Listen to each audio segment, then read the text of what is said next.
does not fast? Who does not fast? Who has a legitimate excuse for not fasting? There are 4 categories of people who have a legitimate excuse. My dear brothers and sisters, unfortunately, we have a problem now where people become too lax and they simply assume that fasting is not necessary for the most trivial reason. No, fasting is one of the arkan of Islam. Fasting is one of the obligations of Islam. Fasting was revealed in the very second year of the Hijrah. After the Prophet emigrated, the very first thing that came out after Salah was fasting and zakat. They both came down basically right after the Hijrah by a few months, they came down. And fasting is an obligation upon every single Muslim who is capable of doing so. There are 4 categories of those who are excused from the fasting. The first and the most common one is the woman in her monthly cycle or after she delivers and she is bleeding in that portion, the nifas months. So the woman in her hayd, in her menses, and the woman in her nifas, such a lady obviously does not fast and she makes it up later on. Now, my dear sisters in Islam, do not play around with the sharia of Allah. Many sisters are lazy. When their menses finish, they think they can delay the fast simply by not performing the ghusl, by delaying the full ritual ablution. Allah Azza wa Jal knows when your menses finish, and you know as well. And when your menses finish, the very next day, you must begin your fast. In fact, if your menses finish even 5 minutes before the Fajr Adhan, the time of Imsak, and you know the sign which is the whitish discharge, if your menses finish 5 minutes before the Adhan of Fajr, then legally, even if you do not take the ghusl, you must fast that day. So keep this point in mind and monitor the end of the month. You all know your cycles, you all know your routines. Towards the end of the month, monitor and realize that if it finishes, wake up the day that you think it's going to finish. Wake up before Fajr to make sure that in fact it has finished or not finished. Because if it has finished, then that day is obligatory on you and it is not allowed to play games with the sharia of Allah subhanahu wa ta'ala. This is the first category. The second category are men and women who are sick and traveling. And this category, it is permissible for you to fast. It is permissible for you to leave the fast. It's up to you. But the better thing to do is that if fasting is a hardship, then you should not fast.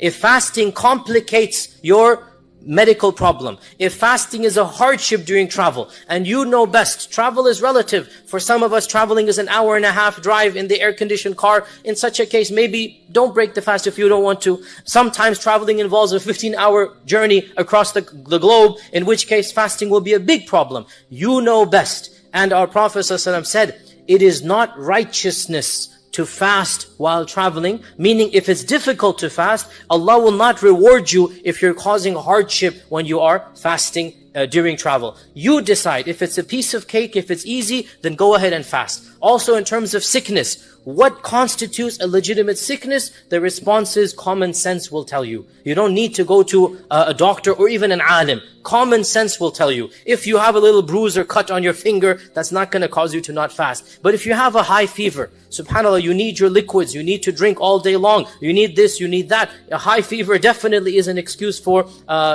leaving the fast and then making it up on a later day. You know, use your better judgment. What sickness is such that it will complicate the fast if I continue fasting? And there might be some gray areas here and there. You're not quite sure. So go ahead and attempt in the morning to fast. If you feel you're getting a more strong headache or this or that, your sickness is being complicated, then break the fast, and Allah Azza wa Jal is forgiving and merciful. Also, there are gray areas of certain medical issues such as diabetes and others.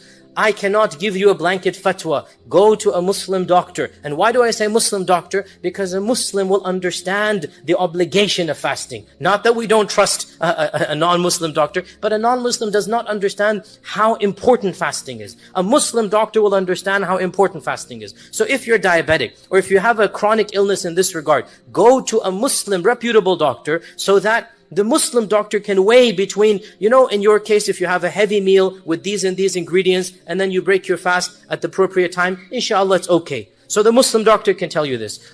Because the Muslim doctor has experience of fasting, and he knows the obligation of fasting. So if there are areas such as diabetes, such as other things of this nature, then go seek counsel with a health professional who understands the obligations of fasting. This is the second category, sickness and traveler. The third category of those who don't have to fast are those who are permanently sick or those who are too elderly and weak to fast. permanently sick, severe case of diabetes. Severe case of diabetes. He cannot remain without food for 5 hours, let's say. Khalas. So Allah's Sharia has not come to kill people or to make life difficult. For such a person, somebody who is very old, 70, 80 years old, he doesn't have it in him to fast. For such a person, the fasting is forgiven. And he will have to give a fidya, which is feeding one person 1 meal per day that he doesn't fast. And the average fidya in America is between $8 to $10. If you want to be safe, give 10. If you give $8 a day, no problem. And you have to give fidya according to the land you're living in. Don't calculate fidya based upon Pakistan or Bangladesh. Calculate fidya based upon America because you're living here. You may send it to Pakistan or Bangladesh, but it has to be $8 a day, not 8 rupees a day. Because you're living in this land, so your fidya is calculated according to this. And this is the third category. The final category, and then we conclude our first khutbah. The final category is the category that's a bit of an ikhtilaf over, and that is women who are pregnant and women who are feeding children. This category is where many women show laxity.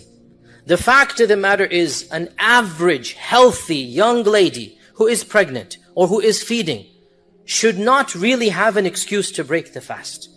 However, if the doctor says, or if she herself feels fainting or whatnot, then yes, we understand, and so the Sharia will allow her to break the fast. Nonetheless, an average young healthy lady who is pregnant or who is feeding a child, generally speaking, should not just jump to the conclusion, I don't have to fast. Because the fasting, generally speaking, should not harm her situation. Nonetheless, let her seek the advice of her own professional counselor. And also, again, let's encourage a Muslim doctor who understands the importance of fasting. If the doctor feels, and if she as well feels, that fasting will not be possible, then she may avoid the fast, but she will have to make up the days that she has missed. She cannot give money because her ruling is the ruling of the one who was sick or traveling. That is, she will overcome the sickness, she will come back to a regular state, and she will then have to fast all of the days. And indeed, Allah subhanahu wa ta'ala knows best.